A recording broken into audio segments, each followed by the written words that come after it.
अस्सलाम वालेकुम जी। की हाल है सारे भैन भरावां दा? ठीक हो जी? घर खैर खैरियत है? अल्लाह पाक दिन पाक तुहानूं खुश रखे, मुलाबाद रखे।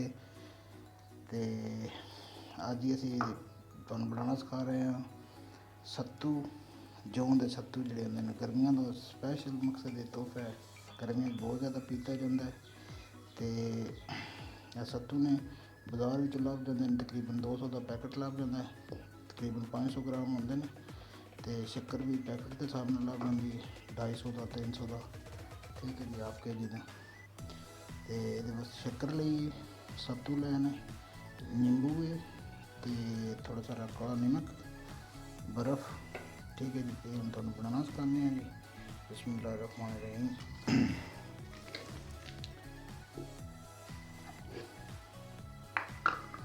जग लिया जी,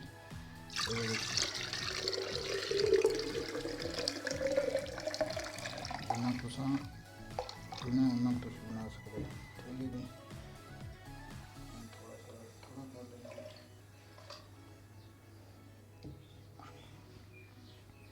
बिस्मिल्लाहिर्रहमानिर्रहीम। ये पानी शक्कर जी। बिस्मिल्लाहिर्रहमानिर्रहीम।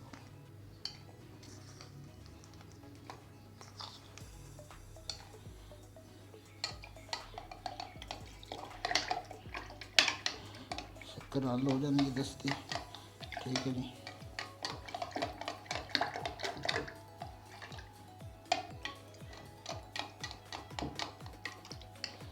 जिन्नी तुहानूं जरूरत है, जिन्ना तुसीं पीना है उन्ना तुसीं बना लेना।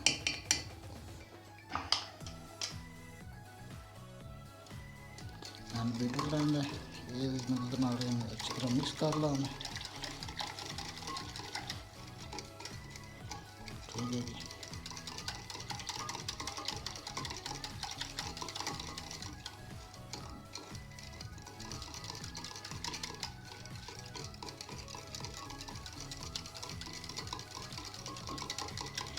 शक्कर में अच्छी तरह मिक्स कर लेना।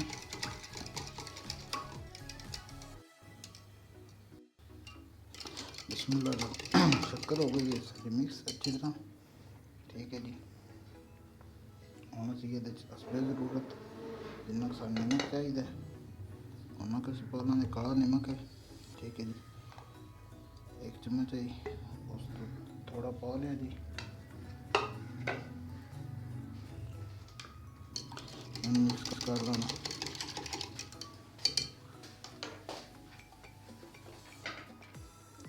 हाँ जी, असी पाते सत्तू।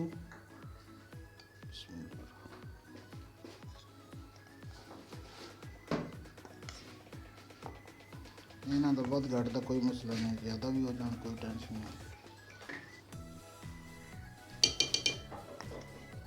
ठीक है जी। 5 चमचा पा लेना, मिक्स करा लेना।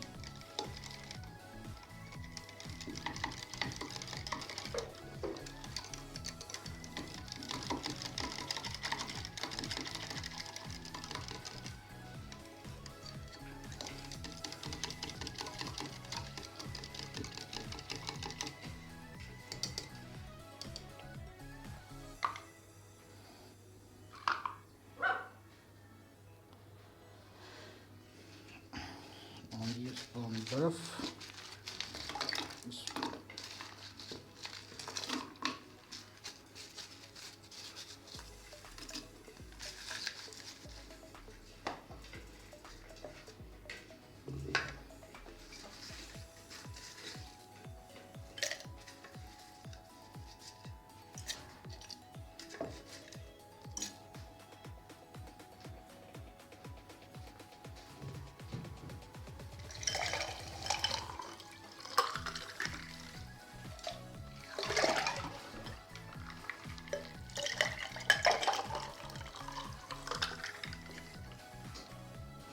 माशाअल्लाह जी, सत्तू साढ़े तैयार ने।